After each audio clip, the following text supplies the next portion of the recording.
Hello and welcome to The Good, the Scaz and the Rugby in partnership with our friends at Allianz. It's great to be in your screen, in your earphones, yet again with another installment of the show. Tins can't make it this week, but we have the bib-wearing queen here on the show. She's not wearing the bib, which I'm really disappointed about, Emily. I thought I'd made it clear enough on Twitter that I'm a big fan of this phase in the Emily Scarrett chic. Yeah. We need to merchandise that stuff and sell it. Do you know what? They're really precious about it. You have to give them back after the game. There's only 2 water bibs and you have to give them back. So yeah, as much as I was rocking it, I'm sure I had to give it back, unfortunately. If you missed out on this match, it would be worth just finding the highlights somewhere, not only for Emily wearing the water carrier bib like she did, and she was on screen a lot. She wasn't only carrying, she was also just punditing on the side. Loughborough Lightning at Franklin Gardens, phenomenal performance, great entertainment. Were you very desperate to get out there, Emily, or was it just great to be part of it in, well, even just the water carrier capacity? A bit of both. I obviously would want to be out there, but at the same time, the whole occasion was awesome. Obviously, it's the first time we were at Franklin Gardens with the whole Northampton Saints partnership, which was awesome. A few of us did a bit of corporate stuff for them before the men's game. A few of us injured lot that we got wheeled out to do all of that sort of stuff and kind of make us as visible as possible. So that was awesome. They received us really, really well. A good number stayed behind, to be fair, considering Saints had lost the game beforehand. I think sometimes that has a huge impact on how many people want to stick around and support us. But yeah, it was awesome. And the finish was insane.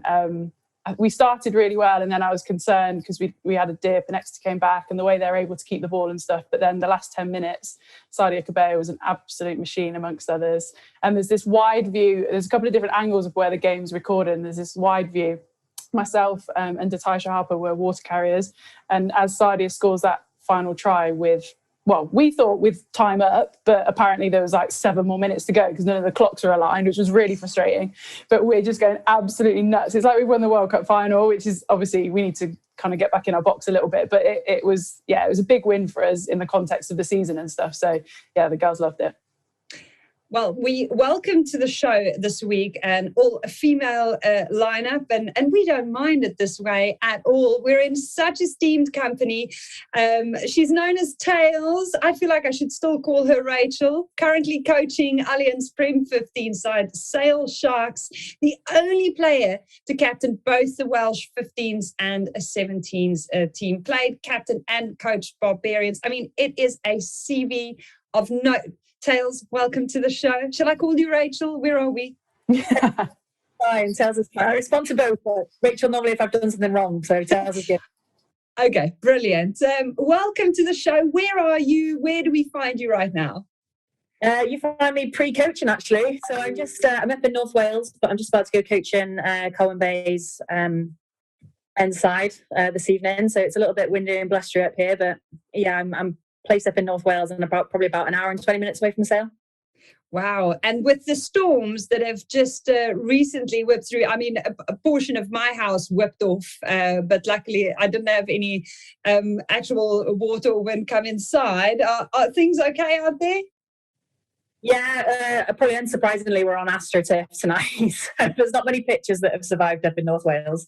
But everything's fine. Everyone's okay, thankfully. So touch wood, that's the end of it, and we can embrace summer, but I'm sure I'm being far too optimistic. I had moments of spring today when I was driving. Sun was out, I had to put my sunglasses on. I think it's here. Just stay positive. Oh, you just jinxed it, Emily.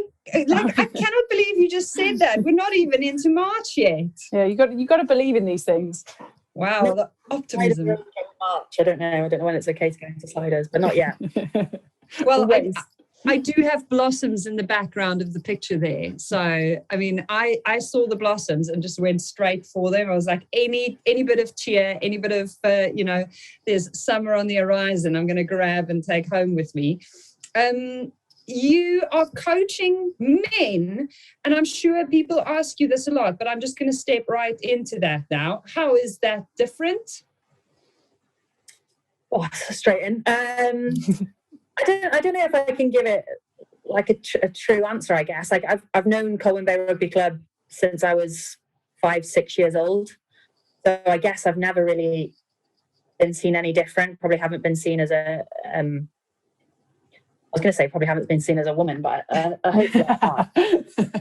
No difference in my coaching ability or seen differently there. So it's always been a really comfortable environment for me to go and coach and to try stuff. And to come back and coach the senior men has been, I've probably been there for about 5 years now, I think. Like obviously with COVID and the pandemic, time sort of stood still for a couple of years, but it's been a really great learning curve for me to try that stuff out. I mean, it's community rugby, you know, it's understanding that club dynamic. And then obviously when I worked up for the Welsh Rugby Union RGC here, I got to work with the boys' academy. So probably a totally different feel. So they're really different environments and probably wanting different things out of their rugby. But hopefully that's helped me kind of adapt my own coaching. And I think having that diverse experience just lends itself to how I can keep improving my own coaching skills. Do you have a preference? Because I always find it really interesting when men come and coach women for the first time. And one of the biggest things they always say is they ask loads of questions. And it's always like this mind-boggling thing, like they've never come across a woman before. But I guess you're almost the opposite of that.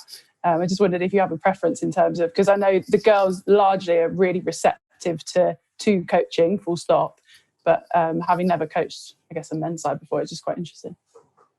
Yeah, I think I've heard that a lot, and I think it's always interesting because I don't know if that comes with like rugby age of the player, and because you know generally, and certainly in like the generation that I grew up in, you know, a lot of females joined the game much later on in life. Like they didn't start up at you know an under sixes and sevens sort of stuff. So their experience of rugby was probably came late in their development, and I think that's why there's so much questioning around game understanding and what the purpose is. And I think, you know, whether we're wired slightly different and wanting to know why we're doing what we're doing before we do it, which might not be a bad thing and might answer a few questions in my life, to be honest. But no, I don't think, like, as far as preference goes, probably not. Like, I love coaching at transition age. Like, I think the sort of like 15, 16, 17, 18-year-olds are amazing, like male and female. Like, they're absolute sponges. And I just think it's such a great age group to look after because they're just so hungry and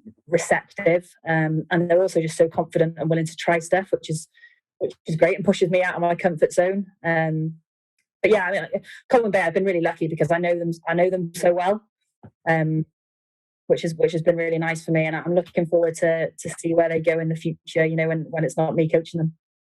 So when you say you know them so well, is there a part of that where they also know you, that you're standing in the community and you're like, you know, being so established there makes the work easier?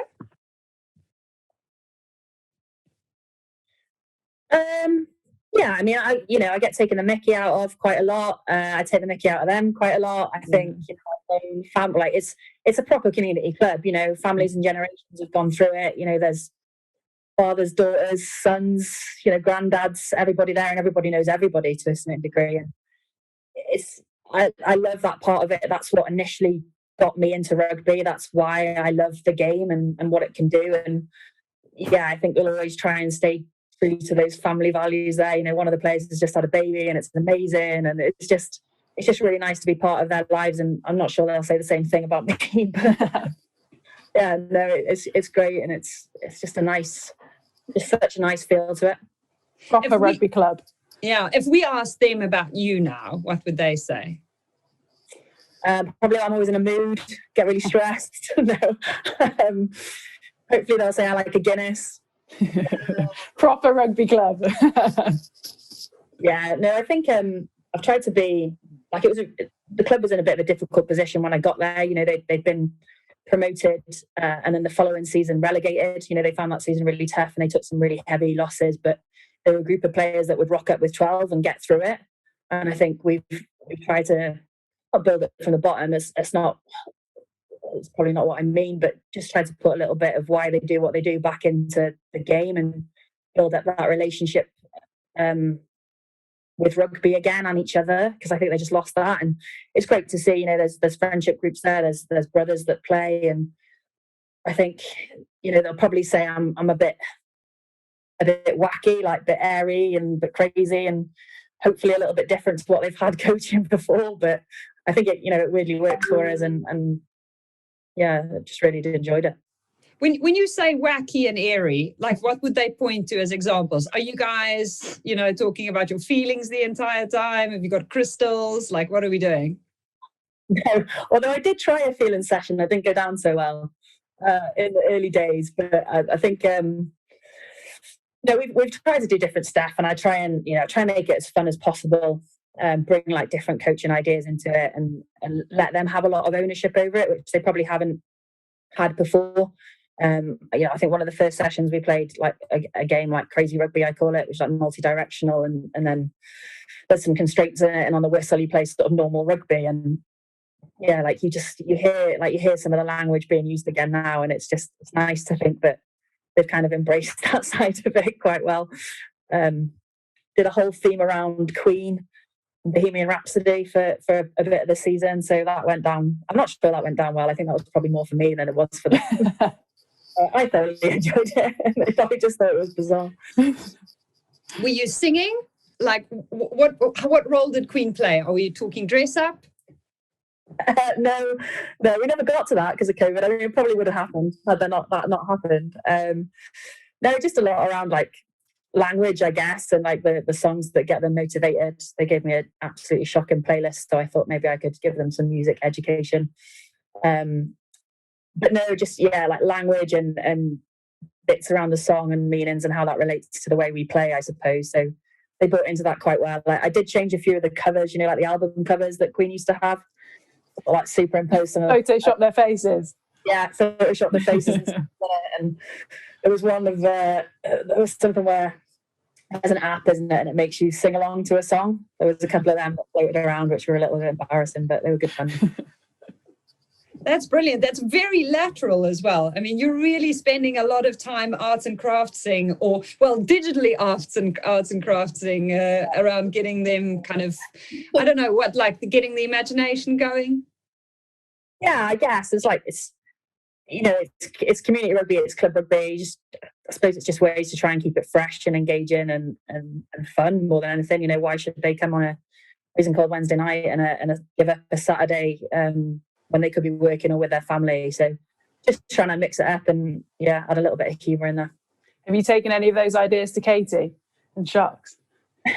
I'm not sure I'm brave enough to take it. I'm not sure how she'll feel like a Queen defensive session, but we'll see. She loves a bit of Queen, to be fair. Oh, well, there we go. She's pretty receptive to some of my crazier questions. Okay, so for anyone listening or watching who doesn't know, you coach with Katie Daly-McLean as the women's performance lead over at Sharks women's coaching team. As a women's performance coach. So what is the experience like in the Allianz Prem 15s in comparison? I'm absolutely loving it. I think, when I left the Welsh Rugby Union, I've started a rugby coaching sort of academy with my partner, do like school stuff and camp stuff. But to be able to be, with Sale Sharks and keep part of my coaching in that sort of elite performance world, if you like, it's just been so refreshing. Whether it's community or performance is totally different. Academies to senior teams are totally different. So it's just really good to immerse myself in it and see where they are. They're such a young club in the Premiership, and then to have somebody like Katie with her experience and knowledge of the game, it's really fascinating. Like, obviously, I'm probably more known when I was playing for defensive roles rather than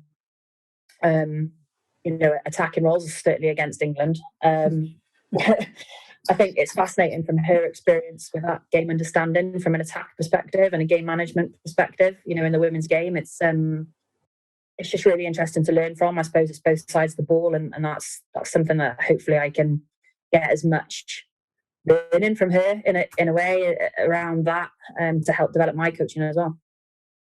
Is there a kind of a best practice lesson that you've learned out of the experience so far that you wish you had sooner? Well, best practice. I think I've really enjoyed probably like the co-coaching side of things with Sale, because it's, because I'm a sort of an attached coach to them. It's so nice to have that role where you can free yourself up a little bit and connect with some players on certain aspects of the game during something else. You can sort of jump into line out and scrum world. You can jump out, and I just think like probably having that flexibility has been a real learning point, but something that I just think's just a great, like, an invaluable experience when you're part of that coaching team. Like, you've got to try and get the best out of the people that you're working with, and I think that was just something that's probably come out of being a Sale. You guys have got a really cool setup up there as well, haven't you? Katie, not so, very obviously dragged me along to look at it, I think pretending she was showing me around, but then all of a sudden I was meeting the owner, I was meeting all these other people, and I was like, Katie, what are we really doing here? This was in the off season. That's a story probably for another time, but you've got an... at any point. I know, honestly, this is the most unsubtle thing I've ever seen in my entire life. But yeah, you've got an awesome setup up there, obviously very aligned with the men. The facilities are ridiculous. I think the kind of potential of that place from an outsider is massive. That must be something that's quite exciting to be a part of at the moment. Yeah, exactly that. I think like the facilities are incredible. There seems to be a really a massive buy-in on the growth of the women's section there, and I'm not going to say rugby hasn't been in the Northwest, because obviously it has, but obviously it's changing at the moment, and it's aligning itself with Premiership clubs, and it's new and it's exciting, and I think that just probably has a massive pull for the area, as an option and part of the pathway for young players now to sort of step up and have aspirations of playing in the Premiership. So I just think it's just such a exciting competition and so close. Like, you've touched on that game already from the weekend, and it's just that's where people want to play now. They want to be in that Premiership and they want to be competing, and to have something in the Northwest is a massive opportunity for us to capitalise on, really. But it hasn't all been plain sailing. So you have great facilities. The future looks bright. The league is growing. The interest in it is certainly, hotting up. But it has been a tough season. As a coach, that must mean quite a bit of pressure for you guys. Yeah, I think so. I don't think there was any sort of massive expectations or pressure put on this season in terms of performance. It is new for Sale to sort of find their feet in the Premiership. But I guess that's probably the better way of wording it. But it's not just about sort of forming that team and getting them to be cohesive and perform, but it's also about the game is changing and it's becoming more professional by the month, it feels, and it is different now, and I suppose it's managing that group of players that haven't experienced that level of rugby or that change of rugby, if you like, into what looks like what the future will be, and it's great that at some point those younger players will meet in the middle, if you like, but it's sort of a bottom up and a top down to try and make it work at the moment. And it's important that we try and get a bigger player pool, to drive competition within the squad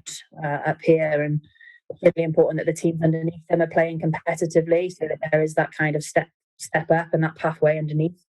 Because I've had little sort of pockets of community rugby and girls rugby, and the younger girls coming through will, I think, be a real asset to Sale Sharks when they're a few years older. How do you keep a hold of them?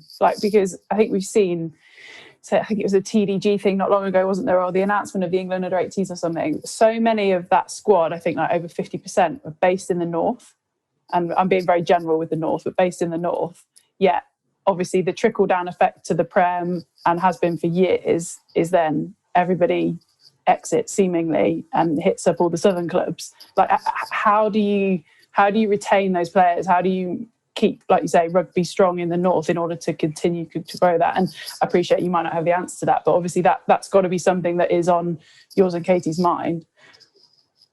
Yeah, 100%. I think it's interesting, isn't it? Like, you see some of the Red Roses games now being moved around the country and getting out to the public what the potential, women's rugby has, which is amazing. And I think the growth of the Premiership will certainly help. And the more competitive those teams are, so you don't want your top 4 teams to run away with it, and then all those top 4 teams be London based. Like, it doesn't help. But also, there's probably bigger conversations around how those squads are composed of players and where those players are from, which is a whole other kettle of fish. And do you want to elaborate? Conversation over a Guinness. But no, I think it is important that that pathway is visible, and I think having something that is tangible for them to touch and feel and be part of in the Northwest is massive. And I think that's where Sale have probably a responsibility to ensure that we create that and we make it something that people, players want to come and join. I think that's really important. You hear a lot, don't you, in the Premiership about like teams' DNA and what it is that draws them. And I think we're probably in a period where it's around, I don't know, sort of figuring out what that is and making it our own and making people want to come and, to bring some big names in so that when they do have a tour and they do meet the owner and they get really excited about the rugby club, they might choose to stay. The thing was, my accommodation package was Katie Daly McLean's spare room, and I just thought, I lived with that girl for a couple of years, and that period of my life is done. She's such a diva now. But I guess that's the thing with coaching at this level, is that you are kind of both thinking marketing and high performance. Like you're part wearing both caps because you're constantly, also future planning a bit and trying to address the perception of both the sport, but the league, and, kind of trying to tide the current crop of talent over long enough so that the next generation can start feeding through and you can really build on that cue. Yeah, definitely. And I think it's really, I have a similar sort of experience from being in Wales. It's really similar. Everything sort of happens in the south of Wales, if you like, and there is nothing up in North Wales. Obviously there's RGC and not a region. So all 4 regions are based down south, and North Wales, if you like, feeds them. So it's quite a similar copy of that, if you like, across the border for me. But I think, you've got people who understand that. Myself and Kate, we've got a club full of Northerners who are very passionate about making sure that works, which I think is really important. They have an understanding of it, but they've also got a drive to make it better. Katie herself and her coaching journey is exactly that. Had to come down south in order to play, and I think she feels probably a bit of a responsibility, rightly or wrongly, that she can try and change that and put something back up in the Northwest. You guys have Wasps coming up this weekend. What's the mood going into it? Yeah, it's good. I think probably from some of the games that if people have watched, like, we've been really good for 40 minutes. And I think that's probably something that's becoming is great, when we start holding our own for 40 minutes. I think that's really important. But then when you can't break that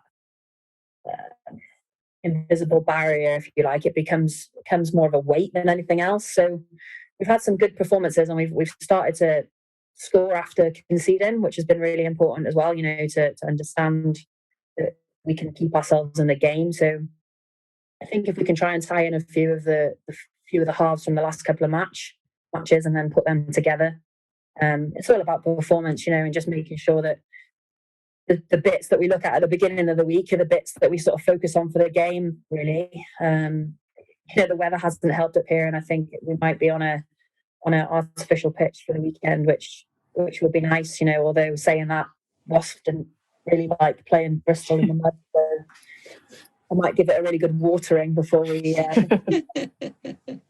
No, I think, performance will be everything on the weekend, and hopefully if the weather stays fairly fairly calm, we can have a good run out. Oh, it is a young side, so I guess it is also, I guess it's a lot of what the coaching requires is of you to keep reminding them of, perhaps the bigger picture. If this weekend doesn't go well, what we're trying to get out of this outside of the right scoreline. Yeah, definitely. Look at, we've got players like Lizzie Duffy, a fly half, who obviously has a pretty decent mentor in Katie Daly-McLean.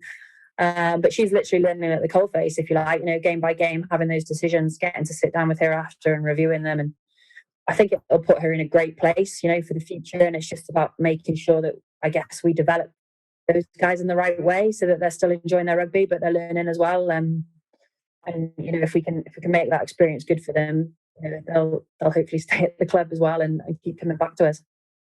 Yeah, that's brilliant. So the Rugby 711 Academy that you started with Jess, that's not just for girls. You are working kind of across genders in coaching, but you're also trying to just bring the next generation of rugby stars through. Is that accurate? Yeah, that's great. If I could put that on the business plan, that'd be wicked. You don't seem to be distinguishing between the two as much as many people seem to kind of fall on one or the other side in terms of their efforts. Yeah, I think it's just really important for us to try and, all I think experiences as an athlete and as a coach, you don't want to be sort of stereotyped in any way, shape or form. And I think like both Jess and I have had different experiences of probably gender discrimination if I'm like throughout your rugby and when you're an athlete and when you're a player. And I think it's important for us if we can sort of take those barriers away from them and they don't see that as any different. I think that's really important for us. But equally, the next lot of young female players up here aren't really treated any differently either. So it's been great for us. I'm probably not sure why we chose to do it in the middle of a global pandemic. That's a choice we made, and we're sticking with it. And it's been slowly sort of coming to life, as restrictions have come down. But this next sort of period is really busy, and we're at half-term camps this week, so it's really exciting. Six Nations themed. No Queen. They wouldn't know who they were. I was going to say, do kids, when you say Queen, do they think person? The Queen. Yeah. It's interesting. Like we just tried to go on TikTok again. Like which obviously everyone did in lockdown and had a little dance. But now I'm like, right, I really need to up my game. Like I'm not cool enough. So, expecting that to be bombarded in the next couple of days. Like how many reels and how many TikToks can I do Have you got anyone helping you with that? Just because I'd love to sign up as well. Maybe your academy could also include any of the learnings that you gain. Yeah, 100%. We can make it like a full part rugby. I think it's just taken off, hasn't it? Obviously, with everything with the Six Nations sponsorship, it just seems that every rugby player is heading over to TikTok. So. This one isn't. Yet. I was just going to throw it out there. Emily is remaining steadfast. We had a meeting the other day. We always have these calls on a Wednesday morning and they're about various different things. And the other morning, the first topic on the list was TikTok. And it was essentially a bit of a lesson, like how you can use it, how great it can be, what it can do for this, that and the other, blah, blah, blah. And I literally sat there and I was texting Sarah Hunter at the time. Shouldn't do that in a meeting, I know, but I was texting Sarah Hunter at the time and we were both like, do you have any idea what he was talking about? We were literally like two grannies, just no clue, like straight over our heads. So look, never say never, but it's very unlikely. I thought you were going to say you were sending a fax over to... yeah. So the pigeon had gone, but the beeper is on charge, basically. Yeah, exactly. But you're a keen baker, Emily. You should just get into food TikTok and showcase all of the cake baking, banana bread baking. What's the latest thing you've done when the eggs needed to be used up? You know what? I haven't actually baked in a while, to be fair. Yeah, but my issue isn't like, well, it probably is content, but it's how you do it. We don't need to get into it now, but I'm just not particularly good with technology. I had to message Sam the night before because I couldn't open the brief for today's show, and I couldn't figure out how to record on my phone. So I'm just a bit archaic, if I'm honest. So I think I'm just staying in my lane. But you are exceptional at a few other things, so we'll just leave you in peace for now. If you could. Yeah, definitely. Rachel, do you feel a lot of pressure because you are trying to market your business, your endeavors? It does sometimes seem like the world is asking a lot of us to, not only be an exceptional coach and be there for your players and, develop compelling ways to keep both club and, your Prem side ticking over and growing and prospering, but, figuring out how to also balance TikTok in the midst of all of this. Yeah, I think there is a bit, I think, because that is the way the game's going, and that's where the audience is watching. But I think it's quite a good learning as well. I've enjoyed doing stuff like that's business related. It's been something new to sort of focus on and get my teeth into that's a little bit different. I haven't done it before, but I think if I can probably name drop Rocky from the Barbars tour, I've never seen someone throw themselves into so many TikToks in my life. And I just think, she's a couple of years older than me, and I think if she can fully embrace it, then it might be time for me to do that as well. The most interesting conversation I've had on the topic was with a TikTok influencer in South Africa who built an audience of millions virtually overnight. And his entire philosophy on it was that we're all trying to not look stupid. To make stuff as if people are going to go back and scroll down on all of the TikToks we've put out there and then judge the overall offering. And his entire approach to it was no one is ever going to go onto your page and look at all of your TikToks. They're only going to watch what the feed offers them. So whether you post one that you love per week or 6 a day, which is what he was doing, of which 5 are probably quite rubbish, the one that hits, that's all that matters. He doesn't even go back and delete the ones that didn't do well. His whole approach was just to keep kind of at it and then seeing what works and not to be so self-aware to think that anyone's actually going to care. Just a numbers game, just churn them out.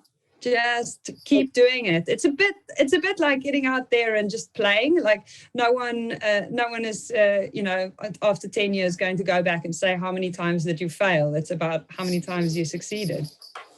Okay. Tails, can I just go back to the 7-Eleven bit? I think it's brilliant. Can I ask why you set it up? Was it because, and I think I know the answer to this a little bit, but obviously Jess and you have a massive interest in coaching and rugby and blah, blah, blah, or was part of it as well to do with kind of potential shortfalls that you've obviously seen and feel within Wales's kind of community rugby and development and all that sort of stuff?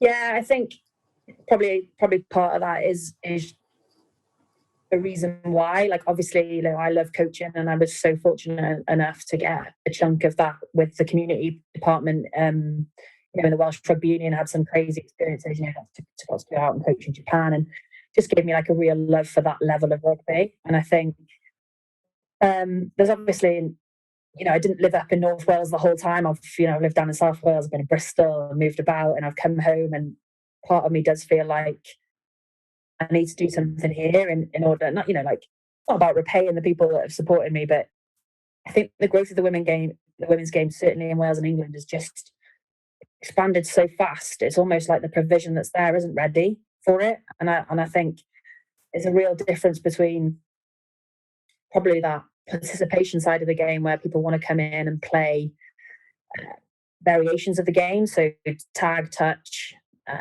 modified rules. And then there's a group of players now who really want to crack on and become professional rugby players. And I think just the provision that's there to support them into doing that probably isn't quite there yet. We've got, as I said, like there's academies in Wales, but they're all male they're all male predominantly. They're trying to do some work in the Scarlets to make theirs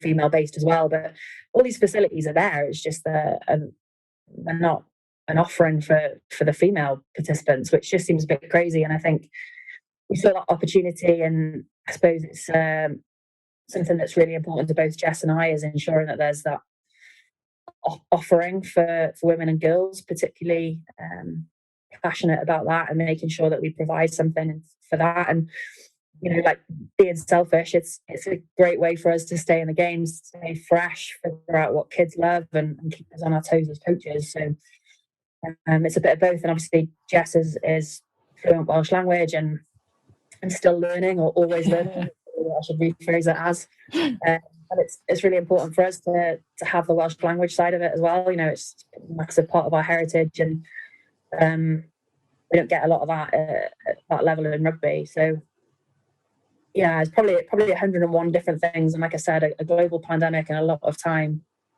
twiddling your thumbs and avoiding TikTok dances. Both of it. Had massive ideas for where it might go and what it might be, and hopefully we can keep transforming ourselves at the pace of the women and girls game at the moment, so that we can keep ourselves fresh and keep an offering for it. It might be that we do part of that professionalism of the game and how we can support that as well. Is probably something that will be added into next. And obviously there's a massive chunk of mental health and well-being, which is really important now as well in player development. So yeah, I'm sure there's lots of different avenues for us to keep upskilling ourselves in it.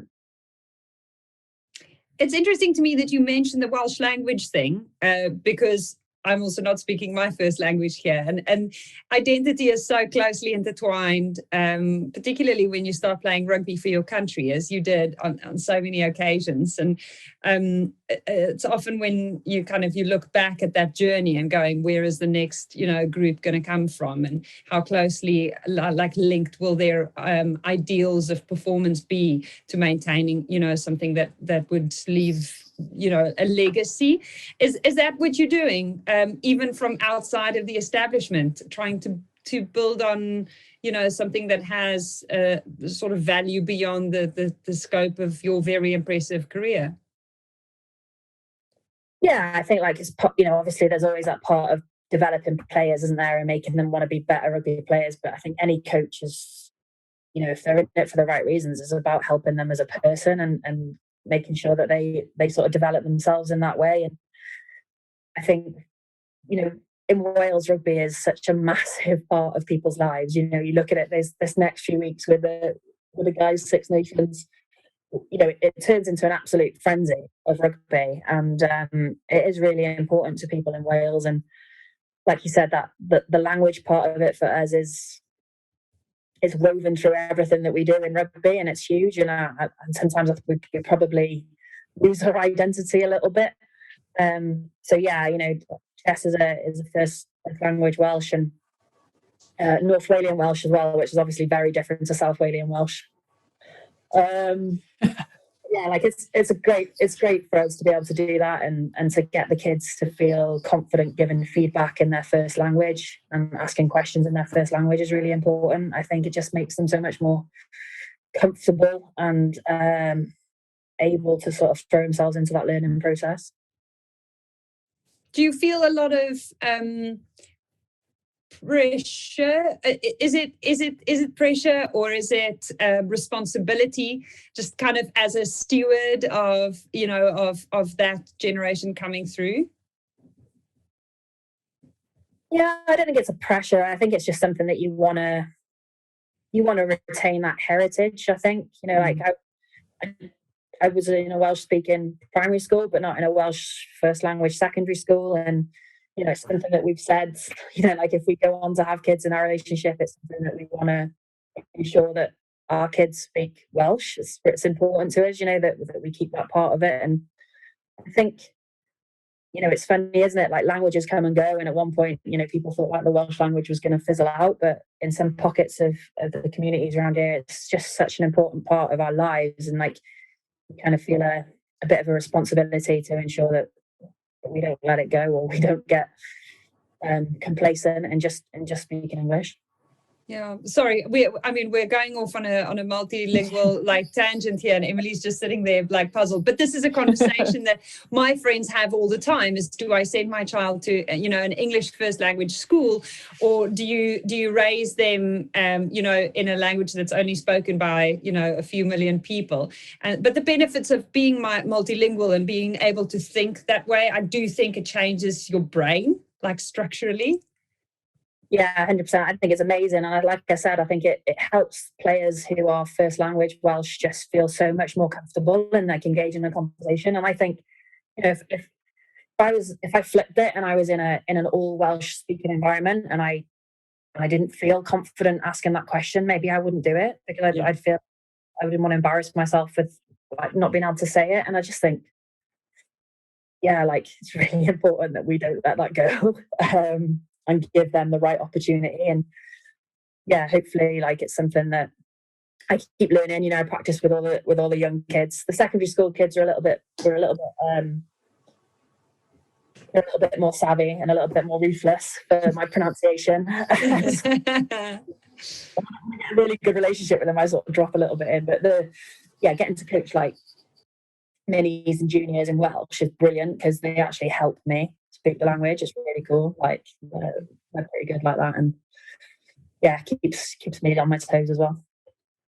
That's brilliant. It's a level of activism which I feel isn't spoken about all that much. I mean, when people talk to you, I'm sure on podcasts such as these, that the conversation around activism is usually gender based. It's you're a woman, you tend to stand up and make unpopular decisions. You left the Welsh Rugby Union. There's been a lot that's happened at Wales, and the grievance letter that was signed as well. There's been a big shift. The many promises, contracts have been awarded. Do you think that players are being listened to now? Is that what you're getting from this looking in? Yeah, I think like times are changing. I think we talked about it, didn't we? Like that the expansion and the growth of the sports happened so quickly, and Scaz, you'll know a lot more about this with the contracting side of it with England. But I think a lot of players can be quite naive because it's a contract and it sounds amazing, and I'd have probably fallen into exactly the same trap at the end of my career. Would I wanted to do it? Would I have taken a pay cut? Like, would I have understood the ins and outs of that contract? Would I have really figured out what that means for me in terms of what I could go and do as an individual as well? I just think that's probably my bigger concern for a lot of the athletes in Wales. Like, you want to make sure that no one falls into a trap or makes a bad mistake. And I know that there's a lot of people out there, as players associations that support players and get them through that. But it's just a massive, I think, time of upskilling them to make sure they don't make the wrong decisions, or at least know how to make the right ones. We were fortunate in Wales. We had somebody like Jazz Joyce, who had obviously experienced everything with Team GB, and that was the first time really that kind of conversation had happened. Her and Hannah Jones, and obviously Kira Bevan, and those like names like that started to understand that more professional side of the game. And I just think it's so young in its development, especially in Wales, that players particularly like learning to manage and juggling that will be a massive transformation over the next few years. But it's great that they feel like they've a voice, that they feel that they can speak up. I think that's massively important. You wouldn't want a team playing that didn't feel like they were supported by their own union. Don't think that's right. And hopefully now there's structure in place to look after players a little bit more. Yeah, I think like we've definitely been on a journey with our contracts. They didn't start great, but they started, and I think sometimes that's the important thing, and you kind of go from there, and you make your decision based on your own personal circumstance, what you think you can do, what you think you can't do, what you can and can't commit to, all those sorts of things. But I think making a start is the biggest part. And as I say, hopefully then you all evolve together and you fix things and you figure out, yes, that does work. No, that doesn't work. Obviously, Wales have got some full-time contracts and some retainer contracts, and my understanding, a kind of a bit in between as well. So for me, like the start point is really, really important. It might not be the kind of Range Rover driving lavish lifestyle that people think sometimes rugby professional contracts are. Trust me, they're still not 7 years on, but you have to start somewhere with these things. So I guess completely from an outsider point looking forward, it's a really positive step for the Welsh's women's game. But also I'm hoping to continue that around the world. Like so many unions now, New Zealand obviously have kind of put their ideas up and offered what looks like proper full-time contracts. Obviously Ireland are going through their own transition at the moment. Scotland have got slightly different scheme on how they do things, but I think there's some waves being made, and hopefully they just continue to get bigger. Yeah, I think a lot of them are off like performance reviews as well, aren't they? So like internal and external performance reviews. And I think, like you said, you'd like to think that there's a bit of a domino effect to that. So once somebody does, and I think obviously the salary on the contracts is always going to be hopefully going in the right direction. But you can see, the value that unions put on their players. And I think that then drives others to match it, or at least try and match it. And I think that's probably, like you said, the start of it is more important than probably where we are right now. And I think a lot of people in Wales know that it's not going to be perfect, like especially like this next period of once this 12 months is gone, and what the next set of contracts look like. But it's just the fact that it's started, and I think that's massive. And like you said, you'd love to think that everyone can work together and keep moving it forward to either have more or find a format that suits us. You left the WRU, so I'm going to have to ask about that, because we can't have you on and not ask. Is this just a break, not a break up? Where are we? If the time was right, and at some point in the future, you seem to be the kind of person who might still have a point to prove. I've never had it referred to as a breakup. Like the Joey Rachel thing, that's another whole generation. Immediately where I went to was Friends, straight away. Yeah.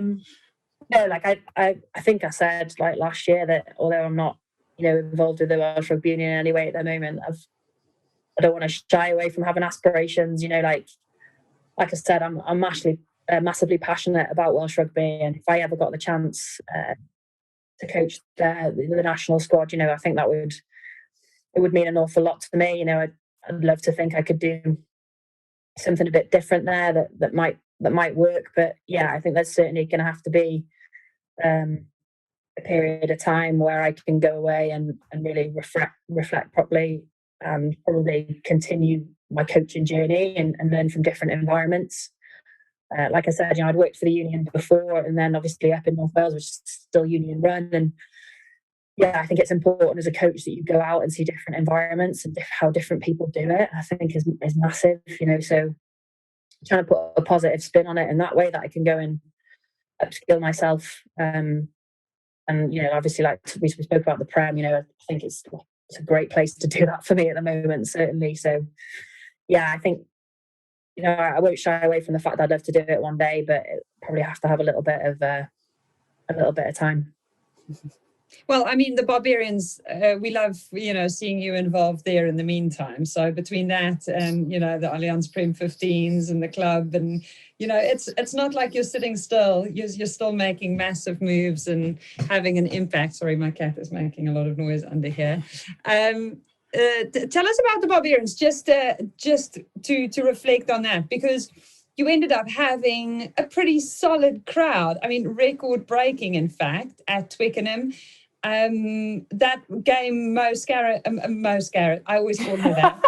I always do this. I don't know why. We've had that our entire lives. Don't worry about it. You are one person in my brain. So Mohan told us about the getting into the taxis and stuff. Was there a moment there where you went, oh no one can be serious. You cannot actually expect us to now do this. Or are you just opportunity kind of driven, seeing a gap and going, we need to make the most of this?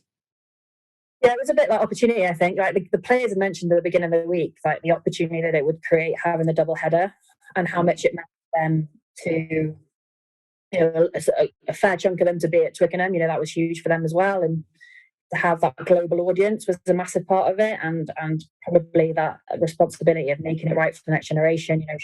Showcasing, if you like, what female rugby players can do in that kind of more relaxed environment. And then, like the morning of that game was probably the most bizarre few hours that I think probably any of us have been through, like as a management group.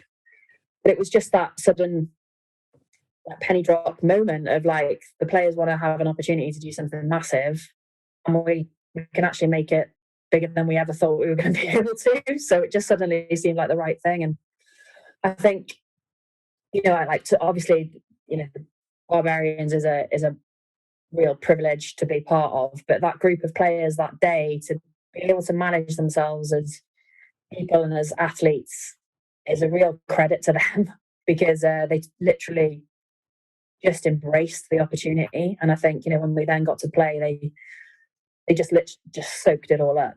Like you couldn't have written it. Like no one really knew how that morning was going to go. And you mentioned Mo talking around getting in taxis with different people, and I can remember Coxie knocking on the door asking if she could have our front row, and I think I said something like, at the moment they come in these by Ubers, so 5 minutes. I just have to reflect on that comment sometimes. Every time I just think, wow, like that actually happened. So a massive shout out to obviously Jo Yap as well, like to be with her on that coaching journey, and just to learn from her and how chilled out she is, and just takes everything in her stride, and how that relates to players, like, was massive, because she was pretty much unflappable that day. And I think the players just buzzed off that, and we're like, well, she's fine, we're fine. But like I've got a lot to thank the Barbars for in every way, really. Like, they seem to find me at the right times in my life. That's probably how I described it. But I think I said once, it was like, when that Batman sign goes up and you see in the silhouette, I see that and it just seems to pop up at the right times for me. So I'm like, I'll be eternally grateful for the opportunities they've given me, and hope that they keep smashing the park with record viewings and stuff like that, and keep showing the world, I guess, what they are and what they're about. Were you the one flapping tails? I was absolutely loving it. Like, I tried. No. I just thought it was really funny. Like, people were taking selfies and chilling out, and it was pretty cool. But I think it added it to the moment, and it's very Barbarians almost, isn't it? Yeah. Like a bit off the cuff, just chill, see what happens, give it a whirl. I think we'd got dropped off from the Uber like at the wrong gate, and Rinna Lloyd was like smashing on the gates to see if they could come in, and security guy at Twickenham was like, "What are you here for?" And she was like, "I'm a player." And like, everyone was so accommodating. They were like, "Oh my god!" Like, opening the big gates, like, get through, and like running down the wrong corridors, and stuff. You just you couldn't have written it. But to have that chance, I think was class. And I think the WhatsApp groups still go constantly, like they were on today. Like, I think Sydney Palms had the jersey framed, and like they all touch base, and they have selfies with each other when they find each other around the world, when they play against each other or with each other. And it's just great. I think that moment hopefully will stay with them for a very long time. It's such a brilliant sisterhood, man. What a club to be part of. So good. I think it probably wasn't like the traditional Barbars experience because of the pandemic, but like I said, that group of players just managed themselves so well. And like you mentioned Mo Hunt before, like, what a character. Like, she was absolutely brilliant in getting that team cohesed. And like, I hadn't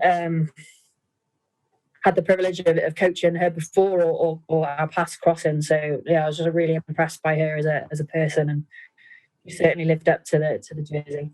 Did you just think she was a chirpsy little 9 prior to that? That's what most people think. Most people just hear her on the field and they're like, oh my god, and then they meet her and they're like, all right, fine. It's like, she's just so lovely, isn't it? Like, some people are just so lovely. I always think, like, you meet Amber Reid and everyone's like, she's the nicest person in rugby, and it's like, Mo's the same. And they're just Mo literally got that team going on and off the pitch. So yeah, I'm sure she will have another invitation at some point. Brilliant. Excellent. Well, I mean, if the coach says so. Thank you so much for joining us, Rachel Taylor. It's been amazing to have your company, and we're so excited to see where you spread your love of rugby to next, and the teams that you'll be able to influence and the youngsters that you'll still be guiding through the ranks. Best of luck for this weekend. Thank you very much. Thank you for having me. It's been a good chat. Cheers, Tails. That wraps up the good, the Scaz, and the rugby. And make sure you tell a friend if you enjoyed listening. And we'll see you again next time.